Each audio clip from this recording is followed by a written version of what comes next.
lorsque vous allez prospecter sur LinkedIn, vous allez prospecter à partir de votre profil. Donc, ce qui est très important, c'est que votre profil, finalement, ça va être votre première image, la première impression que vont se faire les personnes que vous allez contacter. Donc, c'est un peu comme dans la vraie vie, vous n'aurez jamais une deuxième chance de faire une bonne première impression. Donc, il faut vraiment travailler votre profil pour le rendre le plus attrayant possible. Et donc là, je vous donne rapidement quelques conseils pour travailler votre profil, sachant que le plus important, ça va être vraiment le haut de votre profil, puisque c'est sur le haut de profil que vont tomber d'abord les personnes qui vont consulter votre profil. Donc, il y a quelques éléments importants. Le premier, c'est la photo de cover. Donc, la photo de cover ou la photo de couverture, c'est ce qui est ici, là. Et moi, mon conseil, c'est de l'utiliser pour tout de suite brander un peu votre profil aux couleurs de votre marque ou faire passer un message ou mettre une photo qui illustre l'activité sur laquelle vous êtes. L'idée, c'est de plonger tout de suite la personne qui visite votre profil dans votre univers de marque ou sur votre activité. Vous Alors, pouvez aussi en profiter pour faire un peu de marketing, hein. voilà, pardon, Lucas, il y avait une restriction dans les conditions d'utilisation de LinkedIn qui disait qu'on ne devait pas mettre de texte sur sa photo de profil, mais pour ne pas en faire justement une bannière publicitaire. Mais apparemment, puisque LinkedIn vend de la pub, mais apparemment, ils n'ont jamais enforcé ça, ils n'ont jamais posé de problème à Alors, personne qui mettait du texte sur sa bannière. non, là où tu as raison, c'est sur la photo de profil, donc c'est la numéro 2. Là, effectivement, dans les conditions générales, en fait, on ne peut pas utiliser sa photo de profil pour mettre le logo de sa marque normalement. Par D'accord. contre, la photo de couverture, normalement, c'est assez libre, justement.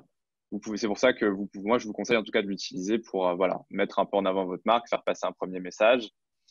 Ensuite, bah, justement, il y a la photo de profil. Donc, la photo de profil, elle doit être claire, attrayante, professionnelle. Là, aujourd'hui, les bons conseils, c'est plutôt sur fond blanc avec le buste et le visage. Et puis, avec un sourire en plus, c'est toujours mieux. On a toujours plus envie d'échanger avec des personnes souriantes. Ça, c'est des études scientifiques qui le prouvent, qu'on a envie d'engager des conversations avec des personnes souriantes. Donc, si vous pouvez en plus avoir une photo avec un sourire, c'est parfait.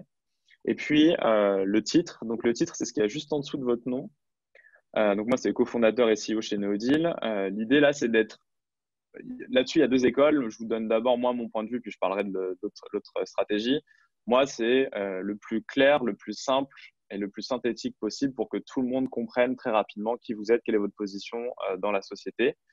Maintenant, il y a une autre stratégie qui consiste à utiliser son titre pour détailler un peu votre activité, etc. Du type, par exemple, moi, j'aurais pu écrire quelque chose, j'aide les entreprises et les entrepreneurs à développer des stratégies de génération de leads sur LinkedIn, etc.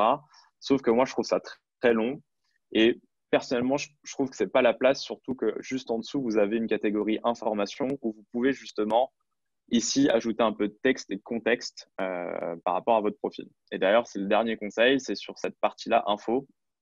Moi, je vous conseille d'expliquer très clairement qui vous êtes et surtout quelle est la valeur ajoutée de votre profil pour la personne qui est en train de le consulter. Donc, qu'est-ce que vous pouvez apporter concrètement à vos clients, à vos cibles, à vos prospects. Et n'hésitez pas à expliquer les bénéfices et ce que vous pouvez leur apporter très rapidement dès les infos.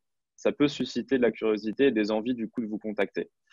Juste là-dessus, je vais revenir rapidement sur mon profil pour vous présenter une nouvelle catégorie. Donc là, je suis sur mon profil sur LinkedIn. Il y a une nouvelle catégorie que LinkedIn vient de mettre en ligne il y a maintenant un peu plus d'un mois qui s'appelle Notre sélection. Donc vous voyez, là, c'était les infos. Juste en dessous, il y a Notre sélection. Et là, ce qui va être très intéressant, c'est que vous allez pouvoir ajouter des contenus sur votre profil. Donc, le but de ces contenus, ça va être d'afficher votre expertise ou de partager du contenu qui vont susceptible d'intéresser vos cibles. Donc, moi, par exemple, j'ai mis une vidéo qui présente notre solution. J'ai mis aussi un fichier Excel, on en reparlera. J'ai fait un petit fichier qui liste plus de 400 titres LinkedIn de décisionnaires pour aider nos utilisateurs et nos clients à retrouver leur cible sur LinkedIn. Et j'ai mis aussi, par exemple, un podcast sur lequel je suis intervenu. Donc voilà, l'idée, c'est de vous servir de cette catégorie-là pour vraiment mettre en avant des contenus qui vont appuyer votre expertise et qui vont permettre de gagner la confiance des personnes qui sont en train de consulter votre profil.